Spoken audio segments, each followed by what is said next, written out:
Hello बच्चों, let's read the question. Question कह रहे हैं कि जो एक सॉलिबिलिटी होती है किसी भी सॉलिड की लिक्विड में, वो सिग्निफिकेंटली अफेक्ट होती है अगर हम टेम्परेचर को चेंज कर रहे हैं, राइट। मतलब सॉल्यूट प्लस सॉल्वेंट दोनों आपस में मिलकर सॉल्यूशन बनाते हैं। The system being in a dynamic equilibrium must follow Le Chatelier's principle. Considering the Le Chatelier's principle, आपसे पूछा गया कि इनमें से कौन सा आपका ऑप्शन जो होगा वो करेक्ट होगा। सो बेसिकली सॉलिबिलिटी का इफेक्ट आपको बताना है टेम्परेचर के साथ कीपिंग इन माइंड कि आपका डेल्टा सॉल्यूशन कैसा है। मतलब आपका डेल्टा सॉल्यूशन मतलब आपका एक्सोथर्मिक है या एंडोथर्मिक, फाइन। सबसे पहले तो इस क्वेश्चन का की कॉन्सेप्ट समझते हैं।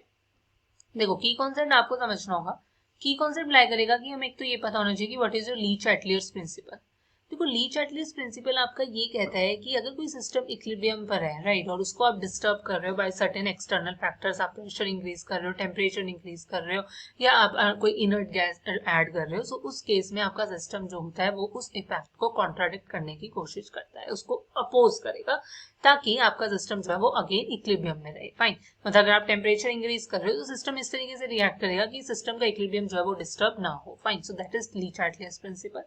फर्दर आपको ये पता होना चाहिए कि देखो, डेल्टा एच सॉल्यूशन अगर आपका ग्रेटर देन 0 है, तो ये शो करता है कि आपका जो सॉल्यूशन है वो एंडोथर्मिक है, राइट। मतलब यहाँ पर हीट आपकी क्या होगी, हमें सिस्टम में देनी होगी। डेल्टा सॉल्यूशन अगर आपका क्या लेस देन 0 है, तो ये आपका सिस्टम जो होता है वो एक्सोथर्मिक होता है। मतलब इस केस में हीट जो होगी वो आपकी इवॉल्व आउट होगी।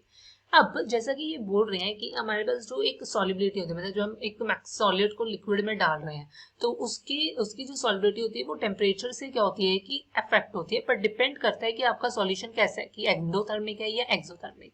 सो ली-चार्टियर्स प्रिंसिपल अब यहाँ पर ये कहता है कि अगर आपका सिस्टम जो है, मतलब आपका डेल्टा एच सॉल्यूशन जो है वो बेसिकली आपका क्या है, एंडोथर्मिक, मतलब ग्रेटर देन 0।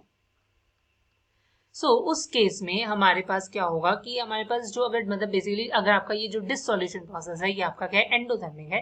सो उस केस में हमारे पास जो सॉलिबिलिटी होती है वो आपकी बेसिकली क्या करती है, इंक्रीज करती है।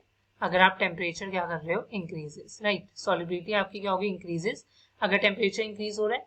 बट अगर डेल्टा एच सॉल्यूशन जो है वो आपका लेस देन 0 मतलब एक्सोथर्मिक है, सो आपकी जो सॉलिबिलिटी होगी, आपकी जो बेसिकली है सॉलिबिलिटी जो होती है वो एक्सोथर्मिक के लिए वो डिक्रीज करती है अगर आपका टेम्परेचर क्या हो रहा है, इंक्रीजेस।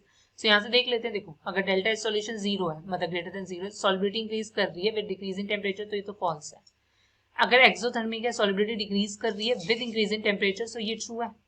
एंडोथर्मिक के लिए अगेन सॉलिबिलिटी डिक्रीज कर रही है टेम्परेचर के इंक्रीज के साथ, सो ये तो फॉल्स हो गया, राइट। और अगर एक्सोथर्मिक है, सो सॉलिबिलिटी इंक्रीज करे with increase in temperature, so ये भी फॉल्स है। So the final answer is option B.